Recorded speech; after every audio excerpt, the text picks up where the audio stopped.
wajib mengaktifkan video dan mematikan audio selama kegiatan berlangsung, kecuali diizinkan oleh moderator.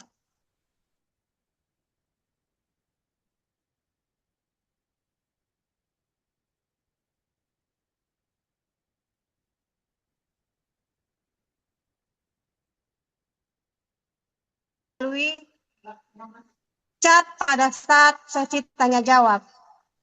Jika waktu mencukupi, bisa secara langsung akan diatur oleh moderator dengan raise hand terlebih dahulu. Yang keempat, peserta wajib menjaga ketertiban dan hikmat selama kegiatan berlangsung. Dilarang menghidupkan sendiri audio, berteriak, atau menyahut bertanya. Yang kelima, menghadiri kegiatan webinar secara utuh dan diharapkan tidak meninggalkan tempat lebih dari 10 menit. Baik Bapak Ibu, sebagai bentuk rasa cinta tanah air dan nasionalisme, mari kita bersama menyanyikan lagu Indonesia Raya. Hadirin diharapkan duduk dengan hati dan tegak.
Ya, berikutnya, marilah kita dengarkan sambutan sekaligus membuka kegiatan webinar kita oleh Bapak Kepala SMK 1 Siabu, Bapak Sulaiman Saleh Harahap, Eskom.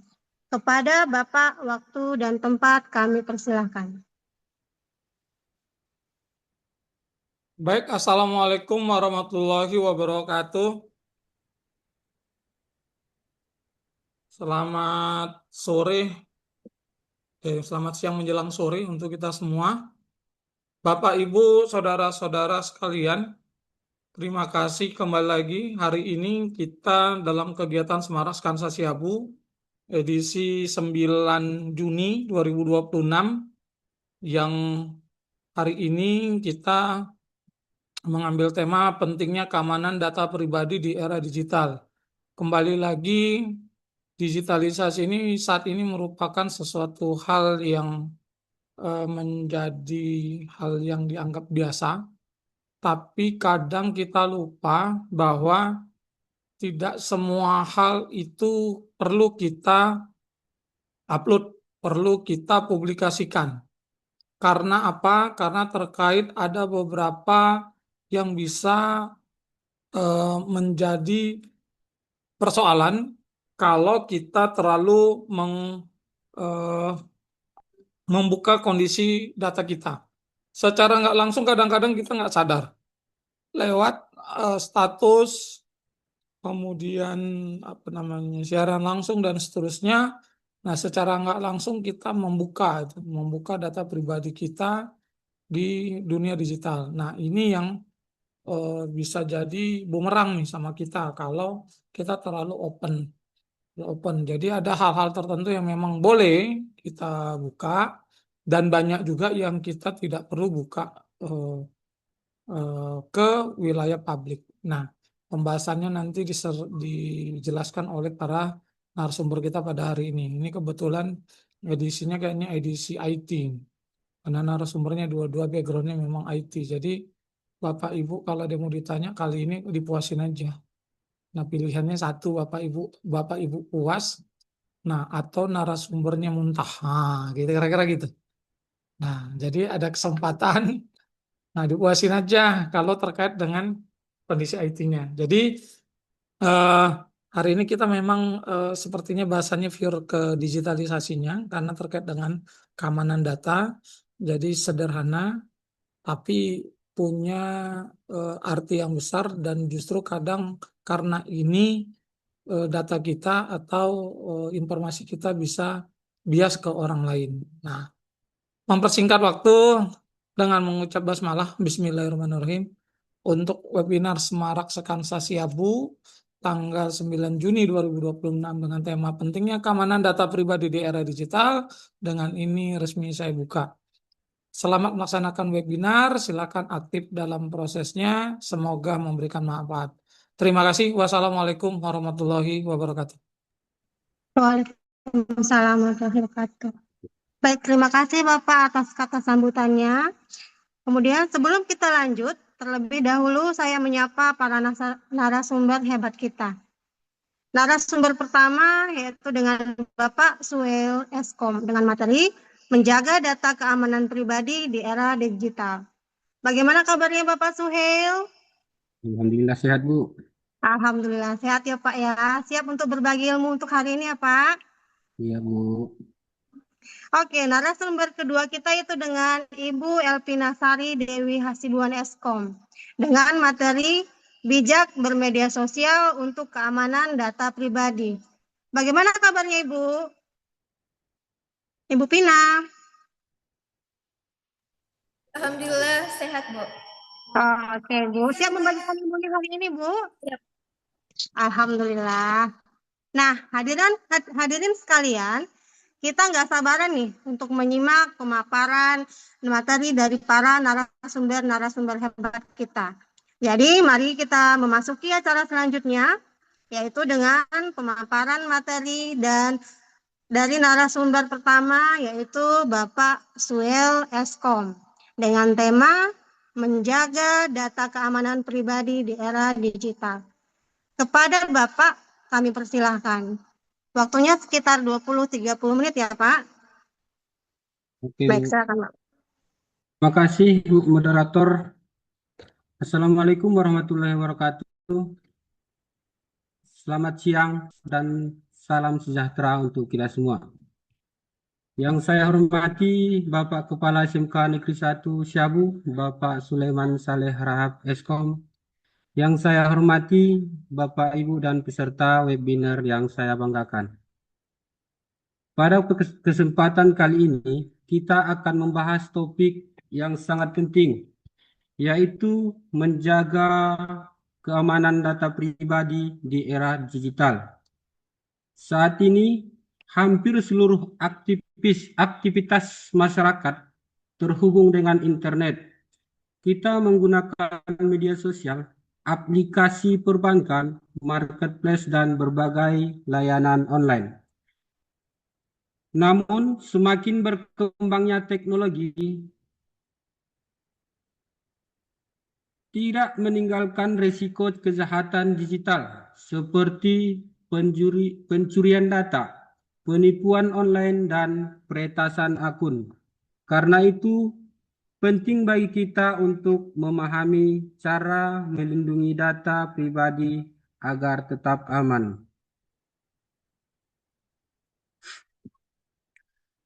Apa itu data pribadi?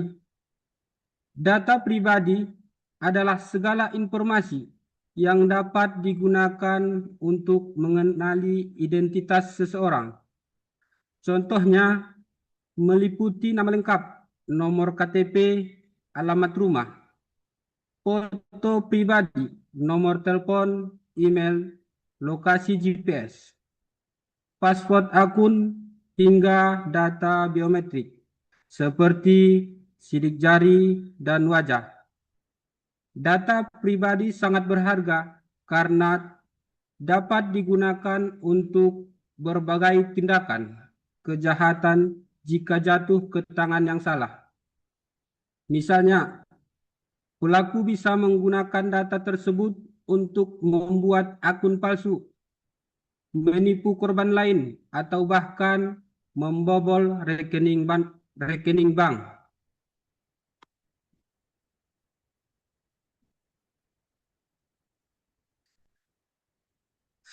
Muncul sebuah pertanyaan, mengapa data pribadi kita harus dilindungi? Karena banyak orang masih menganggap data pribadi tidak penting untuk dilindungi. Padahal kebocoran data dapat menimbulkan kerugian besar, baik secara finansial maupun psikologis. Korban pencurian data sering mengalami penipuan, kehilangan uang, hingga penyalahgunaan identitas. Selain itu, data pribadi yang tersebar juga dapat mengganggu privasi seseorang. Karena itu, menjaga keamanan data pribadi merupakan tanggung jawab setiap pengguna internet. Dan di sini ada ancaman digital yang harus kita waspadai. Ada beberapa ancaman digital yang paling umum terjadi saat ini. Yang pertama adalah phishing, yaitu penipuan yang dilakukan melalui pesan, email, atau website untuk mencuri korban. Kebocoran password akibat menggunakan password yang lemah atau server dan virus yang dapat merusak perangkat dan mencuri informasi pengguna.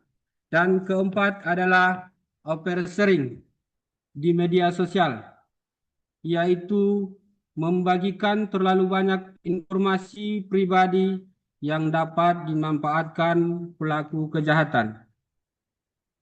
Dan selanjutnya, saya akan menjelaskan tentang phishing. Di sini Bapak Ibu mungkin banyak bertanya, seperti apakah bentuk phishing itu? Nah, di sini saya akan menjelaskan sedikit tentang bentuk phishing. Phishing merupakan salah satu bentuk kejahatan cyber yang paling sering terjadi. Pelaku biasanya menyamar sebagai pihak terpercaya seperti bank, marketplace, atau instansi resmi.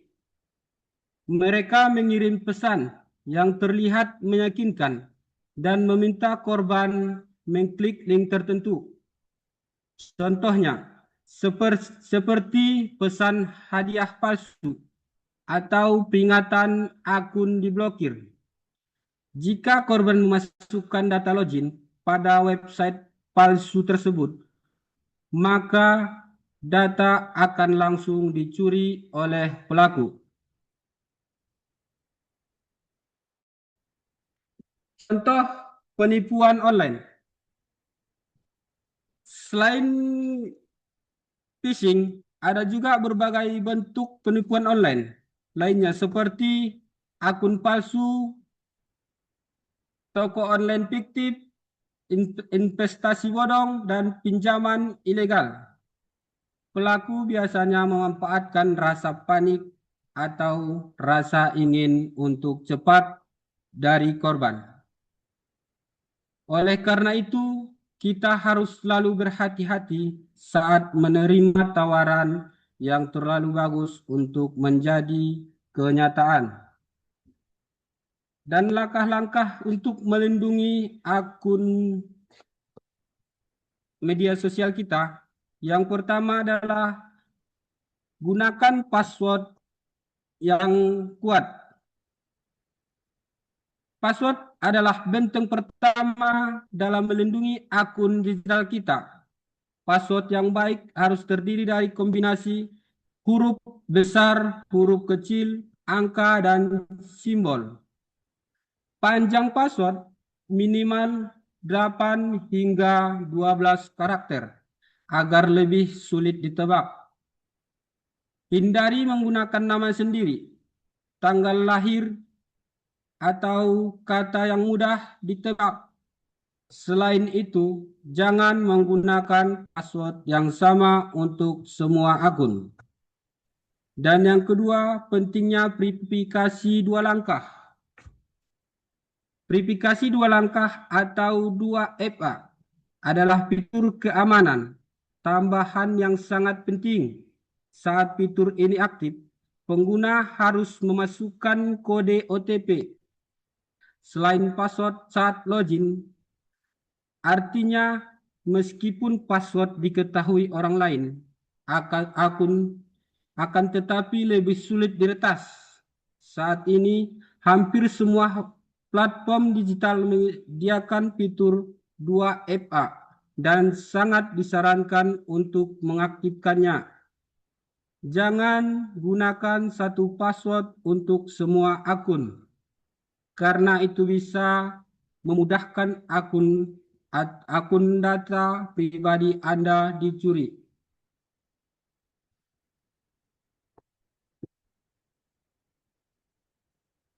Dan di sini kita akan memasuki langkah-langkah aman untuk menggunakan media sosial.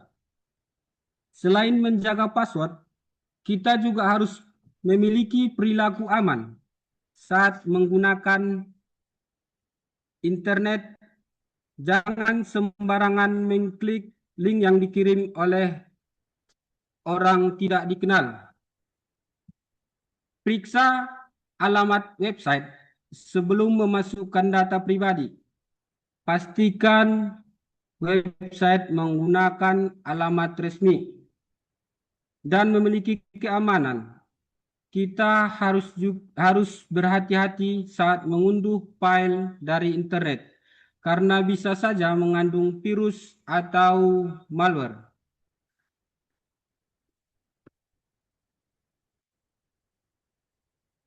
Keamanan di media sosial sering menjadi tempat kebocoran informasi pribadi banyak orang. Tanpa sadar, membagikan lokasi rumah, nomor telepon, atau aktivitas sehari-hari secara berlebihan. Informasi tersebut bisa dimanfaatkan oleh pelaku kejahatan.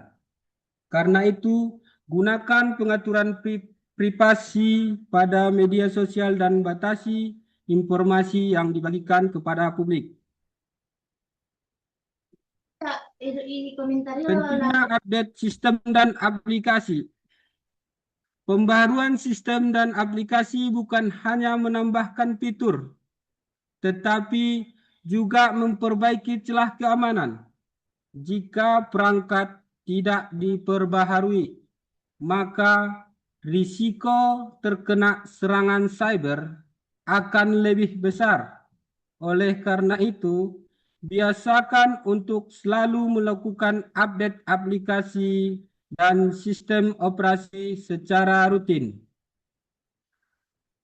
Dan cara menggunakan data pribadi atau WiFi dengan aman di ruangan publik. WiFi publik di tempat umum seperti kafe, bandara, atau pusat perbelanjaan memang praktis digunakan. Namun, jaringan publik memiliki risiko keamanan yang tinggi karena dapat dimanfaatkan oleh peretas untuk mencuri data pengguna. Jika menggunakan WiFi publik, sebaiknya kita menggunakan VPN agar koneksi lebih aman. Dan untuk transaksi penting seperti mobile banking dan sejenisnya, lebih aman kita menggunakan data pribadi. Dan adapun etika dan kesadaran digital.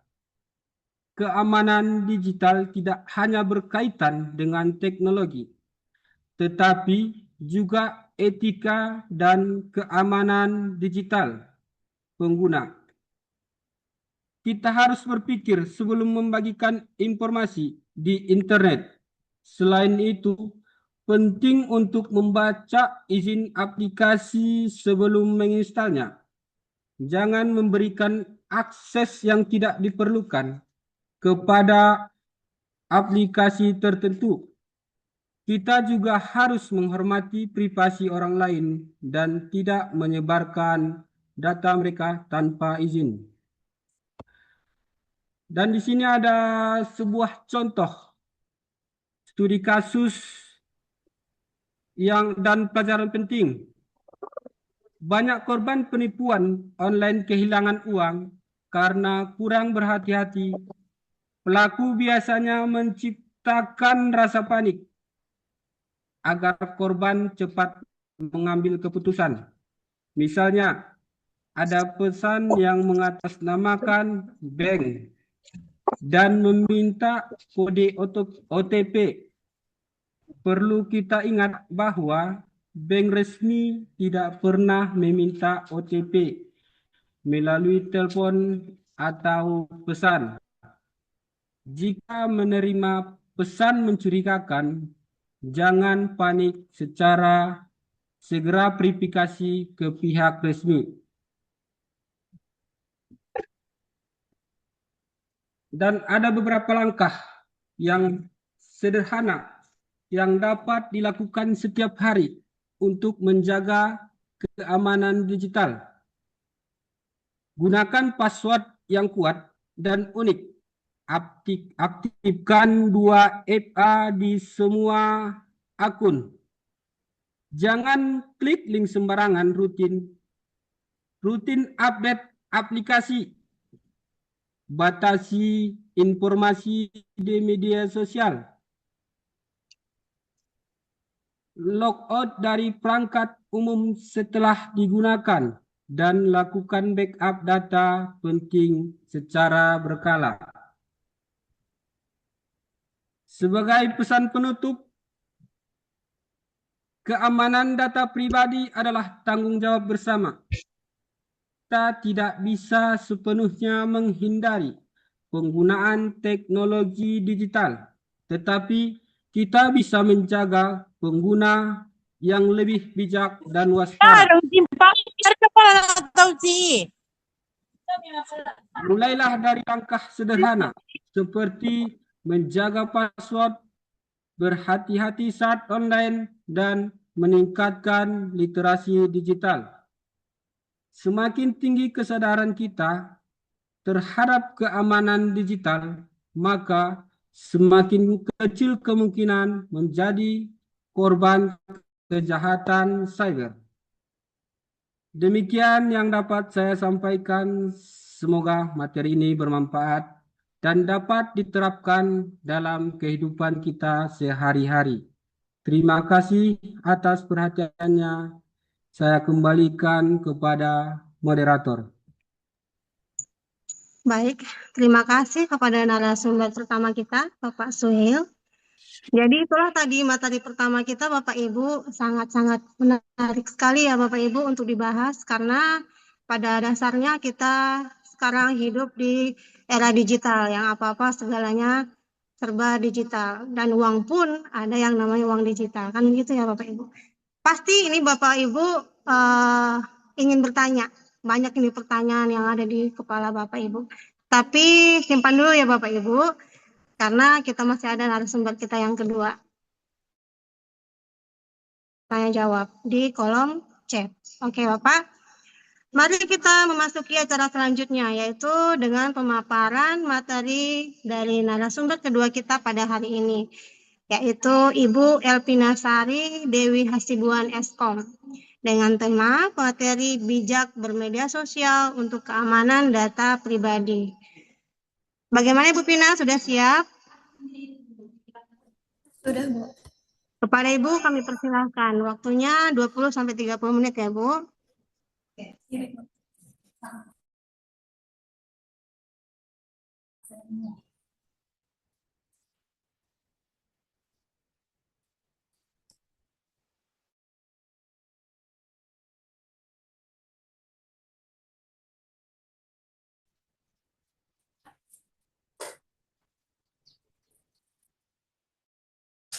Izin, Bu, apakah layar sadar?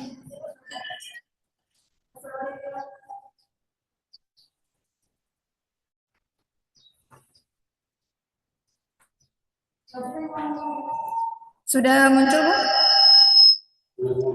Sudah Ibu. Oke, baiklah. Sebelumnya terima kasih kepada Ibu Moderator.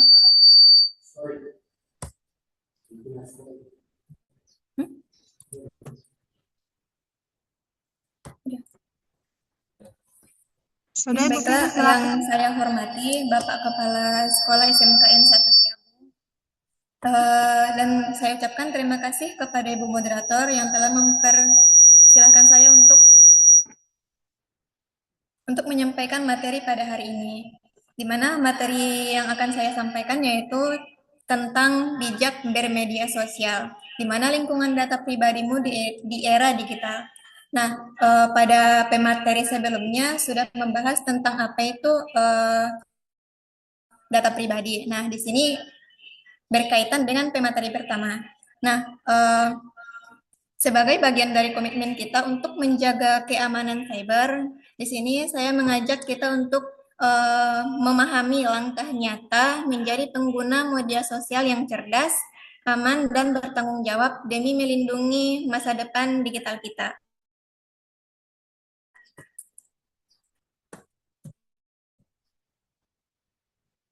Nah, kemudian mengapa sih kita perlu bijak di media sosial?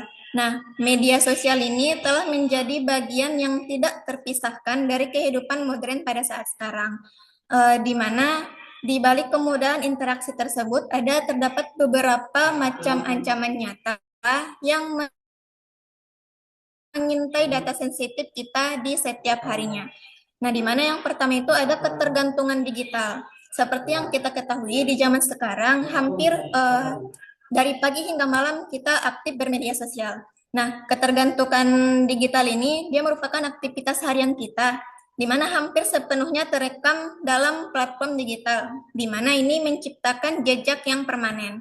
Kemudian yang kedua, adanya risiko kebocoran data. Ada jutaan data pengguna bocor akibat celah keamanan sistem maupun kelalaian dari individu itu sendiri. Dan yang selanjutnya yaitu dampak dari negatif nyatanya, di mana mulai dari adanya seperti penipuan finansial, perundungan cyber atau cyberbullying, hingga penyalahgunaan identitas untuk pinjaman online ilegal. Seperti yang sudah dijelaskan oleh pemateri pertama, di sini kita harus bijak bermedia sosial, di mana data-data pribadi itu tidak boleh sembarangan kita posting di story ataupun di postingan pribadi kita, karena ini bakalan jadi dimanfaatkan oleh orang yang tidak bertanggung jawab untuk memanfaatkan data tersebut untuk hal-hal yang tidak baik. Selanjutnya di sini kita harus mengenali data pribadi yang berharga, di mana media sosial telah menjadi bagian lebih jauh. Kita juga sudah memahami apa aset digital kita yang bernilai tinggi dan menjadi target utama para pelaku kejahatan cyber. Nah, perlu kita ketahui data identitas umum itu ada beberapa kategori, di mana data dasar yang sering kita gunakan untuk melakukan verifikasi layanan publik dan perbankan itu merupakan NIK. Nah, di mana-mana seperti kayak membuka rekening di BPJS Kesehatan dan lain sebagainya, kita menggunakan NIK. Jadi, NIK ini sangat rentan dan rawan jikalau disalahgunakan oleh orang yang tidak bertanggung jawab. Kemudian, tanggal lahir dan alamat rumah. Selanjutnya, nomor telepon serta email utama. Karena beberapa akun penting selalu meminta kode verifikasi terhadap email utama. Jadi, untuk email juga kita harus berhati-hati untuk mengaksesnya dan tidak tersebar passwordnya. Kemudian data sensitif dan finansial. Jikalau informasi krusial yang jika bocor dapat berdampak langsung secara finansial dan sosial, di mana contohnya foto selfie dengan KTP itu bakalan disalahgunakan oleh orang yang tidak bertanggung jawab untuk melakukan pinjaman yang ilegal. Kemudian lokasi real time, ini juga kalau bisa jangan terlalu sering diposting di media sosial foto kita dengan lokasi real time. Jadi silahkan kirimkan dokumentasi dengan lokasi ini hanya untuk beberapa hal tertentu. Jadi jangan disebarkan di publik. Kemudian informasi rekening serta seperti yang dijelaskan oleh pemateri pertama, kode OTP ini tidak sembarangan diberikan kepada orang lain.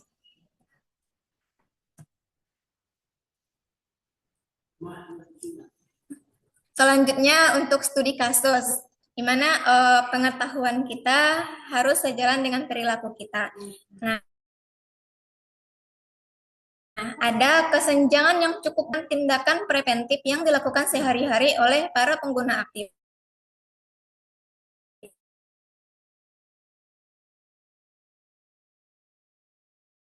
Nah, contohnya ketika kita buat media sosial dan kita mengetahui kalau link itu tidaklah aman dan kita juga mencoba mengakses, nah itu bakalan melakukan kebocoran data pada pribadi kita.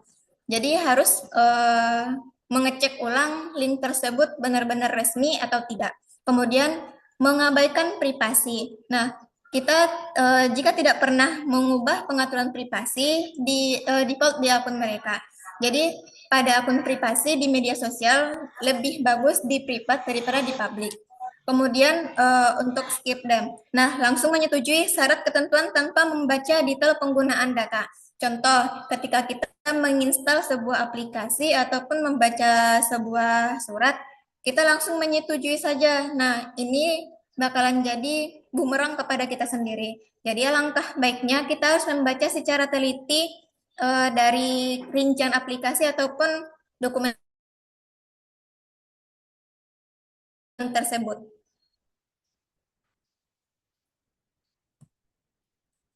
Kepada diri kalian pribadi masing-masing. Sudahkah kalian yakin akun media sosial kalian sudah aman? Dan apakah sudah melakukan postingan pribadi yang aman seperti yang dijelaskan saya sebelumnya?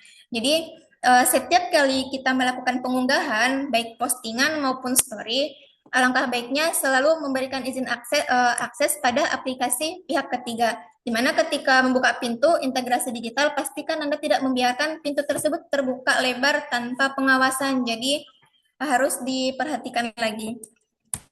Kemudian untuk langkah bijak mengamankan akun, materi ini hampir sama yang dijelaskan oleh pemateri pertama, di mana kita harus membuat password untuk setiap akun pribadi kita masing-masing, baik itu sosial media, perbankan, dan lain sebagainya, menggunakan sandi yang kuat dan unik.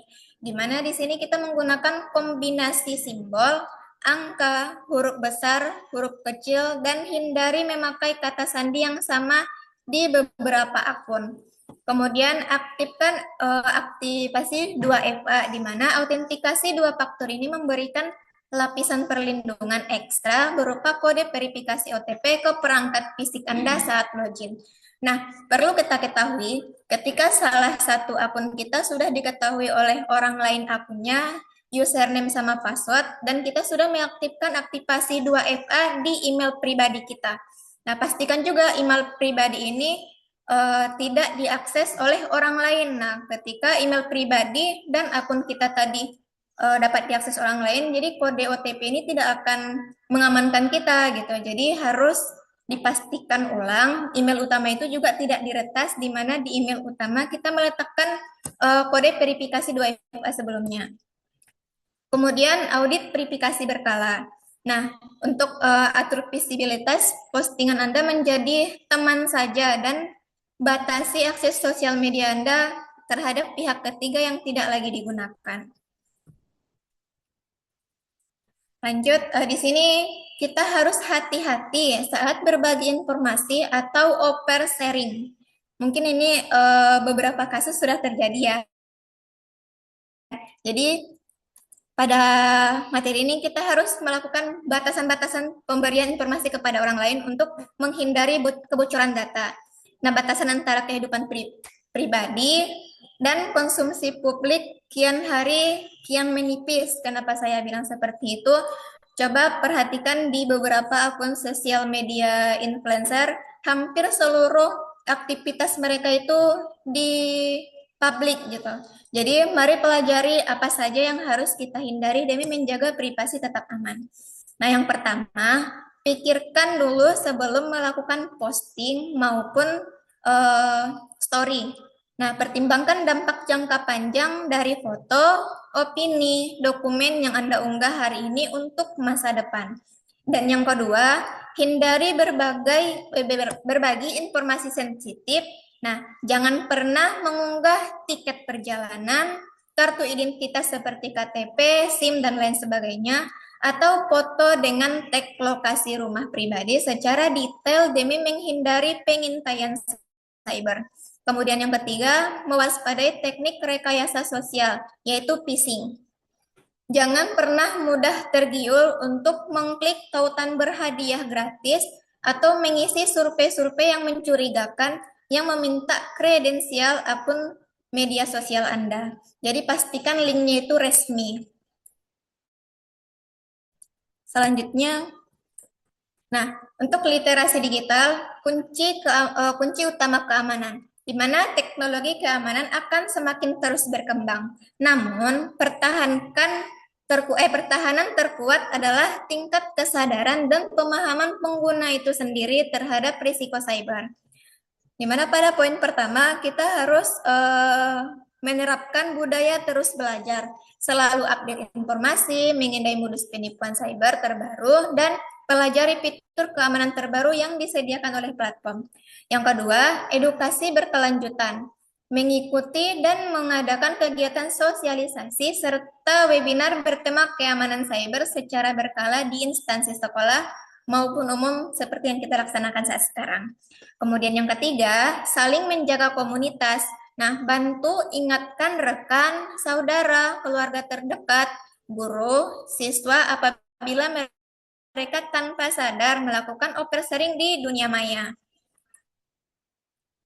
Nah, untuk yang terakhir, kita harus menjadi seorang pengguna media sosial yang cerdas.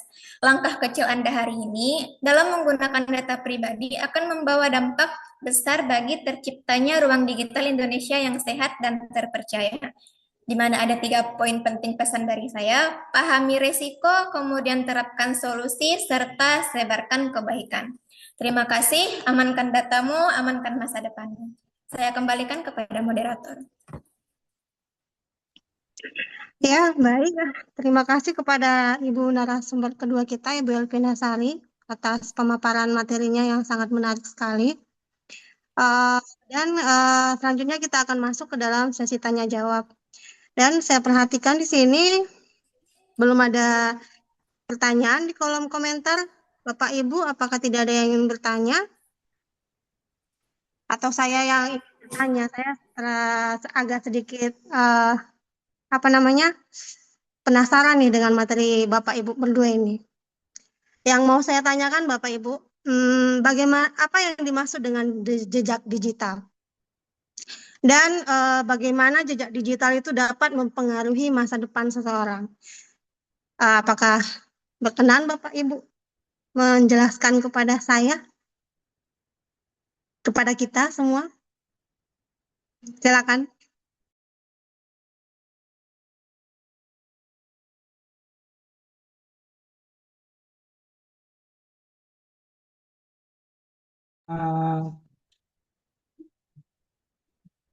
Baik, saya akan menjawab pertanyaan dari Bu moderator kita. Apa saja yang dimaksud dengan jejak digital? Di sini yang saya akan jelaskan jejak digital atau data yang Anda tinggalkan saat menggunakan internet dan perangkat digital. Setiap aktivitas di ruang cyber tercatat dan dapat diakses, disalin atau disalahgunakan oleh pihak lain.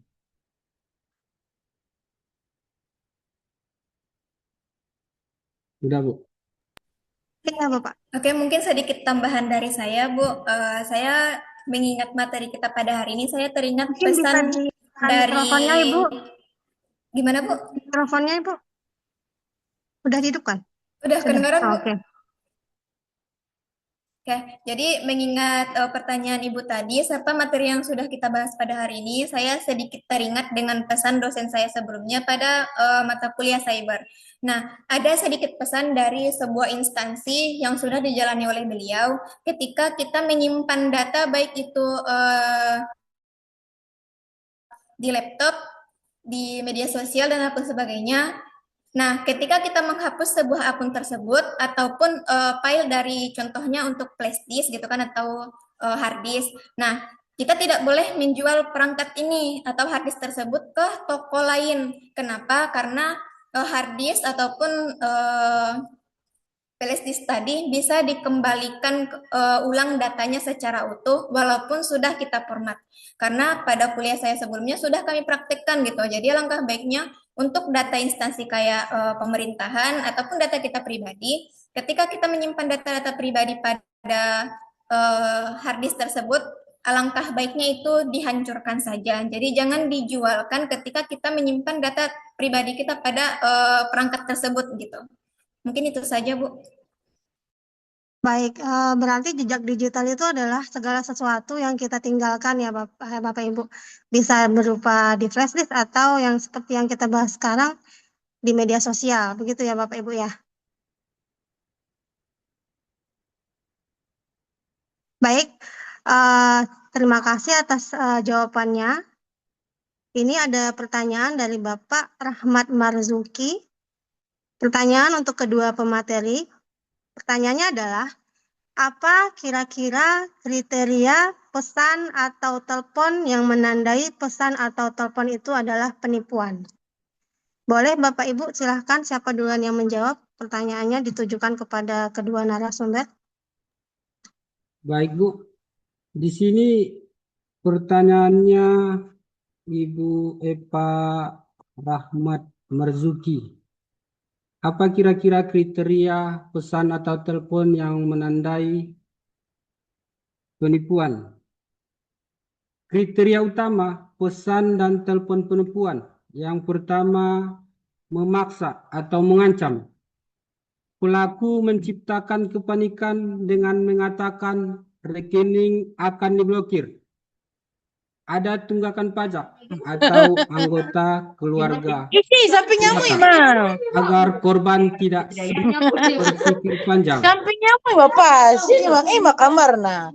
Garib Meminta laki data rahasia, mangan ni menorok ya meminta Allah. kode OTP atau one time password, PIN, password atau nomor CP kartu.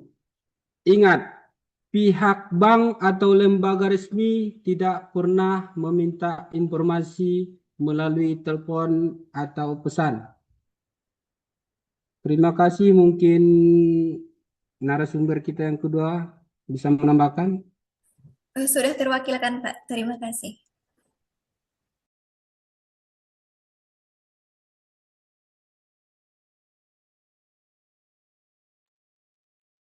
Baik, ada pertanyaan kedua dari Ibu Rindu Pardede, SMK Negeri 1 Siabu. Pertanyaannya, apa yang kita lakukan apabila ada aplikasi masuk di HP kita minta izin untuk berbagi aplikasi? Maksudnya mungkin ada orang yang berbagi aplikasi ya Bu Rindu ya? Izin Ibu, maksud saya terkadang kan ada muncul dari handphone kita izin berbagi aplikasi begitu. Maksudnya semacam mungkin ada semacam foto di TikTok yang kita unggah, bisa dimasukkan orang lain ke orang lain juga, begitu maksudnya mungkin. Apakah bisa seperti itu? Baik, silakan narasumber kita yang pertama Ibu Pina atau Bapak Suhail bisa menjawab pertanyaannya. Mungkin Baik, Bu. maksud dari Ibu ini, ketika kita mengunggah foto di media sosial, apakah kita bisa diunggah lagi dengan orang lain? Orang lain, maksud saya, Bu. Apakah bisa orang lain mengunggah yang sudah kita unggah lagi? Oh, kalau yang seperti itu Bu Rindu bisa Ibu, karena kan kita mengunggahnya di media sosial, yang mana media sosial itu merupakan bisa diakses oleh segala orang, segala usia, jadi bisa jadi apa yang Ibu unggah itu bisa di-share oleh orang lain Ibu. Makanya pembahasan dari narasumber kita itu adalah bagaimana caranya kita untuk bijak bermedia sosial pada saat zaman sekarang. Bisa ditambahkan narasumber kita yang Bapak dan Ibu?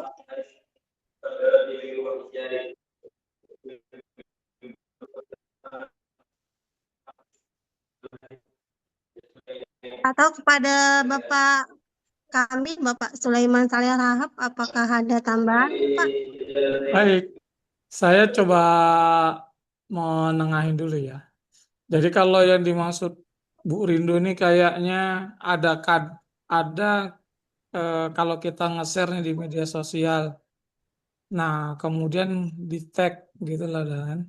Kemudian yang di tag ini kadang-kadang bisa juga tuh nge-share. Kalau itu pertanyaannya itu boleh.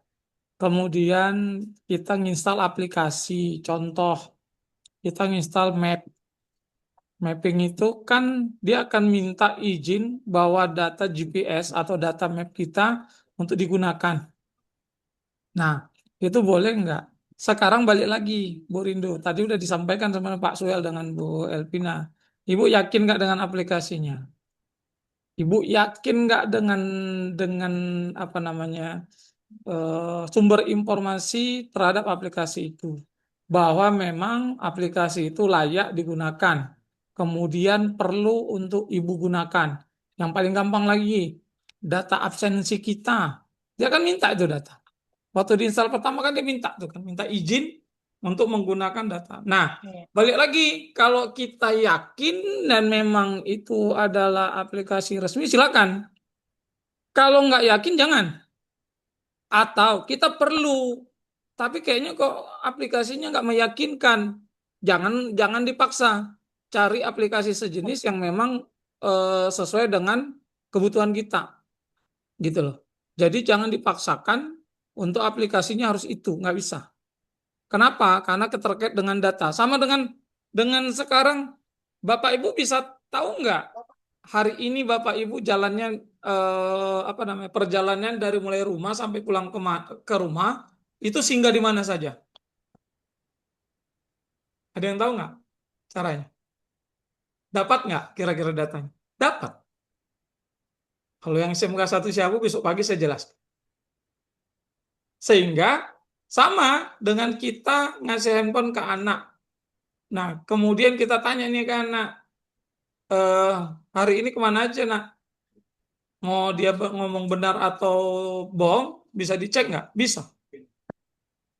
Gitu. Ada nggak aplikasi itu? Ada. Bayar Pak. Ada yang bayar, ada yang tidak. Nah, jadi balik lagi ke Bu Rindu. Kalau pertanyaan yang tadi, kembali ke Ibu. Ibu yakin nggak menggunakan plafon itu aman, bermanfaat? Kalau yakin, silakan. Kalau tidak, jangan. Karena kita nggak bisa bilang aplikasi ini jangan, aplikasi ini boleh. Enggak, tergantung kegunaannya. Nah, sifatnya pasti plafon, dia akan minta izin akses. Untuk apa? Apalagi yang sifatnya real time, pasti dia akan minta izin akses data GPS. Nah, Ibu nginstal misalnya video maker atau apa tuh? Apa yang biasanya capcut. Nah, itulah dulu. dia akan minta izin akses file, foto, dan video. Kenapa? Kalau dia tidak dikasih izin akses, maka dia tidak bisa lakukan editing. Nah, kalau ibu berikan akses, maka semua file foto video di perangkat ibu, dia boleh akses. Nah, ibu yakin nggak dengan aplikasi CapCut-nya? Yakin, mainkan. Nggak yakin, jangan. Gitu. Nah, balik tadi, Bu Elvina bilang, ini memang agak dilema itu, Bu Elvina. Kita punya perangkat hard disk. Tadinya 1 tera. Nah, beli baru nih, jadi 5 tera. Teronggo sayang. Nah, berniatlah ngejual, kan gitu kan.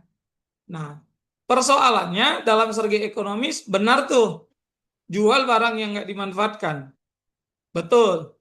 Tapi dalam segi data, bahaya. Kenapa? Tadi Bu Elvina bilang, yang sudah diformat, nah inilah kemajuan teknologi tadi. Yang dihapus itu dengan aplikasi tertentu, walaupun tingkat pengembaliannya kadang belum ada sih yang nyampe 100%. Tapi kita kan nggak tahu di bawah di 80% atau 90% termasuk file yang memang penting untuk di kita atau enggak gitu. Data pribadi kita atau tidak. Kan kita nggak bisa plot itu. Nah, dia bisa kembalikan itu gitu. Nah, sehingga untuk amannya ya makanya nggak usah dijual. Nah, dimusnahkan tadi yang dibilang Evina. Tapi kadang-kadang kalau 1 tera dimusnahkan nangis darah juga itu Evina. Itu dilemanya pasti begitu gitu. Nah, jadi begitu Bu Rindo. Kalau pertanyaannya iniannya ya balik lagi. Ibu yakin nggak nih gitu kan? Kalau yakin mainkan. Kalau nggak yakin jangan Bu gitu. Nah, karena gini, digital ini begitu dikirim, jebret send, berhasil. Sedetik kemudian Ibu hapus. Sudah kerekam. Nah, belum lagi kita bicara medsos. Medsos, Ibu sudah unggah. 10 detik kemudian dihapus. Yang Ibu unggah itu bisa tidak ada yang menjamin 1 orang pun bahwa ada yang tidak di-download orang, tidak di-copy orang, tidak di-capture orang. Itu makanya tadi pikirkan dulu nih sebelum naikkan. Gitu loh.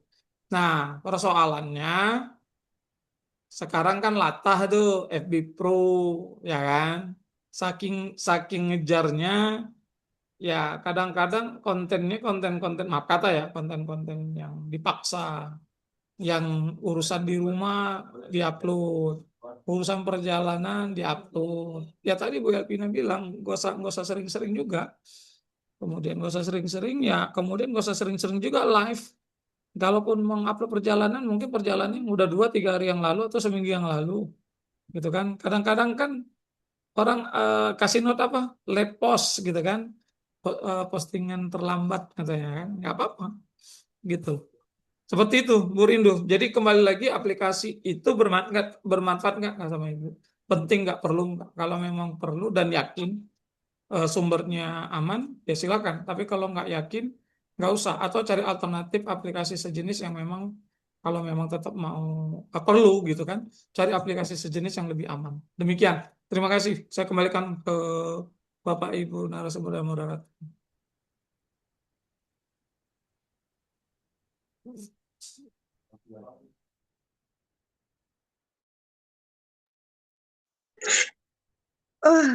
Mudah-mudahan semua pertanyaan sudah terjawab ya Bapak Ibu.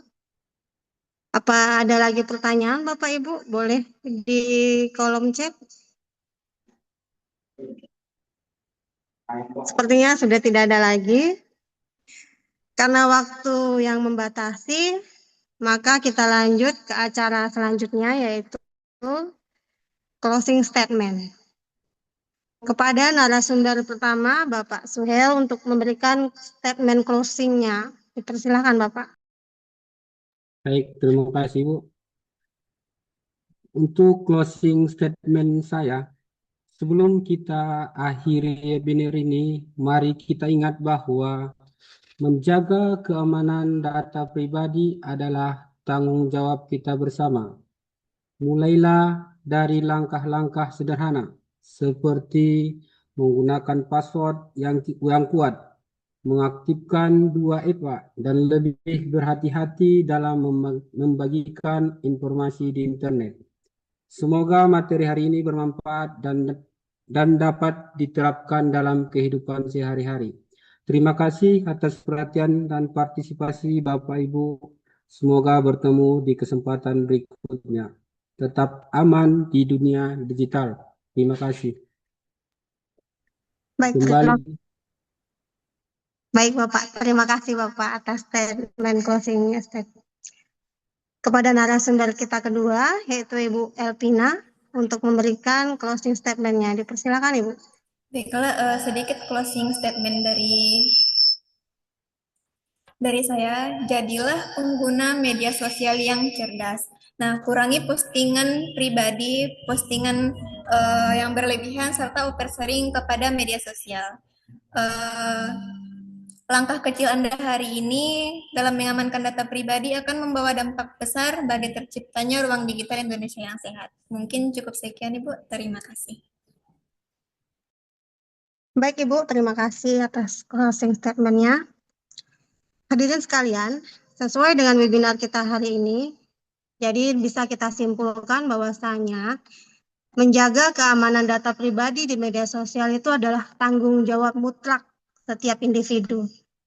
Kesadaran diri, penggunaan kata sandi yang kuat, dan pembatasan penyebaran informasi data pribadi itu sangat-sangat penting untuk mencegah kejahatan cyber, penipuan, hingga penyalahgunaan identitas. Semoga dengan materi yang sangat-sangat menarik hari ini kita mendapatkan ilmu yang bermanfaat.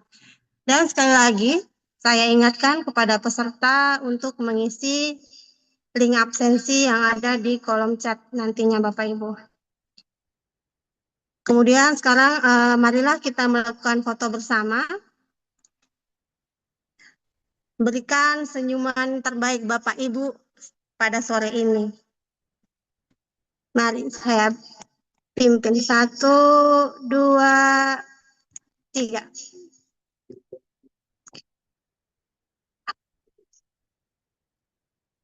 Sudah? Oke, terima kasih Bapak Ibu. Dengan mengucapkan Alhamdulillah, kegiatan webinar hari ini kita tutup. Sampai ketemu di kegiatan webinar berikutnya. Assalamualaikum warahmatullahi wabarakatuh.